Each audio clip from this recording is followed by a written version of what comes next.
Bonjour et bienvenue dans la prise en main du Nokia Lumia 1020, un smartphone que nous venons de recevoir de la part de Nokia. Donc, on a reçu la boîte du 1020 avec quelques fiches techniques pour un peu mettre en avant les qualités de l'appareil. Donc, c'est un téléphone qui ressemble énormément aux autres modèles Lumia.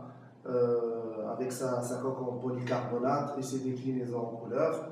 Petite différence, c'est à l'arrière, on a le gros disque où est logée la caméra, donc qui ressort un peu. C'est un peu contraignant au début pour les gens qui ne sont pas habitués à ce genre de petits plus, mais personnellement, je m'en accommode très facilement. Donc, c'est un smartphone tournant sous Windows 8, bien évidemment, comme la gamme Lumia, avec un écran de 4 pouces et demi en pure Motion HD. Donc, c'est les beaux écrans AMOLED légèrement incurvés de la gamme Lumia.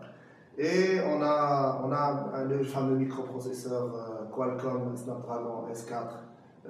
C'est un microprocesseur double cœur cadencé à 1,5 GHz. Et nous avons 32 Go de mémoire, avec 2 Go de mémoire RAM. Et on peut généralement s'en contenter parce que malgré la grande taille des images, mais il y a une très bonne conversion. Donc, en parlant d'images, le plus gros atout du Lumia 1020, c'est son appareil photo, comme on le voit ici. Donc, c'est un appareil photo de 41 millions de pixels. Généralement, on n'arrive jamais à cette limite, mais ça permet réellement de prendre de très belles images et surtout des images de très grande taille.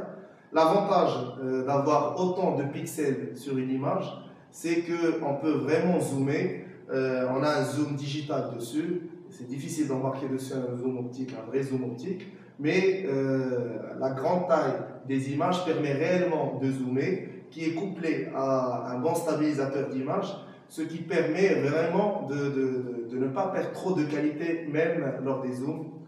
Donc, je pense qu'on va d'abord présenter le téléphone. Comme vous voyez, il est en version blanche. On a ici la documentation en arabe, parce que le téléphone est commercialisé, ce modèle est commercialisé dans la région du Moyen-Orient. Et on a le câble, la prise secteur et les écouteurs de la même couleur. Donc, on va ouvrir le smartphone. Donc, a priori, c'est une belle finition à l'image de la gamme Lumia. C'est un téléphone qui tourne sous Windows 8. Donc, on a d'un côté la faiblesse de l'écosystème Windows 8, même s'il est en train de se rattraper, d'encourager les développeurs à développer davantage d'applications pour le système d'exploitation. On a une très belle finition, la coque en polycarbonate est vraiment très réussie.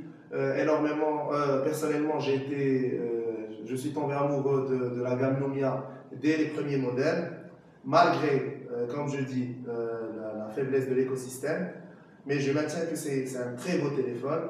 Ce modèle est commercialisé sur le marché avec une large palette d'accessoires. Parmi ces accessoires, il y a une coque qui permet réellement d'avoir une prise comme sur un appareil photo traditionnel. Donc je pense que les amateurs de photographie apprécieront vraiment le petit plus. On a ici un puissant flash. Donc c'est un téléphone qui met en avant la prise de photos, parce que les gens ont vraiment encensé l'appareil photo des autres générations de Lumia. Pour vraiment aller encore plus loin dans notre test, nous avons départagé les tâches.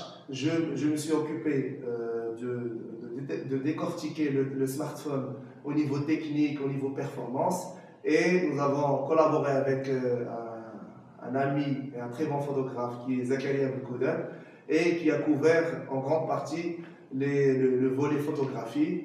Nous vous proposerons très prochainement sur The Nextease un test vraiment détaillé où nous essaierons de vraiment ratisser très large et de couvrir tous les volets technique de l'appareil. D'ici là, je vous dis à très bientôt et merci d'avoir regardé cet unboxing du Nokia Lumia 1020.